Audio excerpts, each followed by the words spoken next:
اللهم إنا نسألك برحمتك التي وسعت كل شيء وبقوتك التي قهرت بها كل شيء وخضع لها كل شيء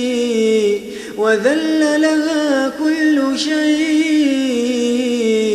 وبجبروتك التي غلبت بها كل شيء وبعظمتك التي ملأت كل شيء وبسلطانك الذي على كل شيء وبوجهك الباقي بعد فناء كل شيء وبعلمك الذي أحاط بكل شيء وبنور وجهك الذي أضاء له كل شيء أن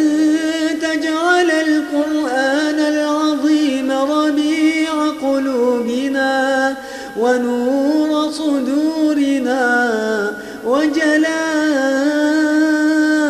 أحزاننا وذهاب همومنا وغمومنا وسائقنا ودليلنا إلى جناتك جنات النعيم برحمتك يا أرحم الراحمين. اللهم اجعلنا لأوامره ونواهيه خاضعين وعند ختمه من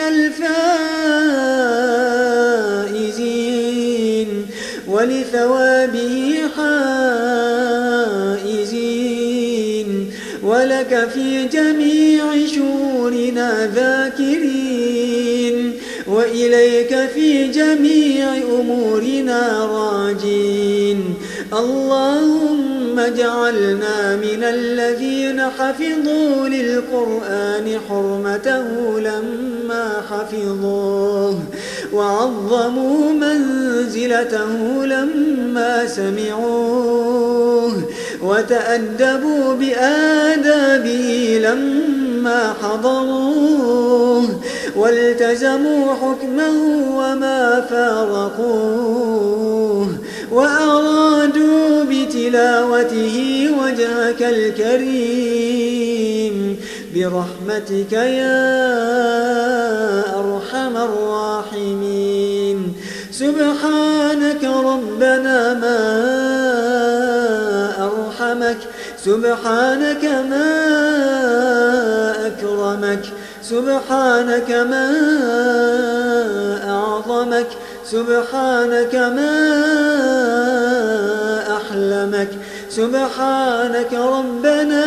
لا نحصي ثناء عليك أنت كما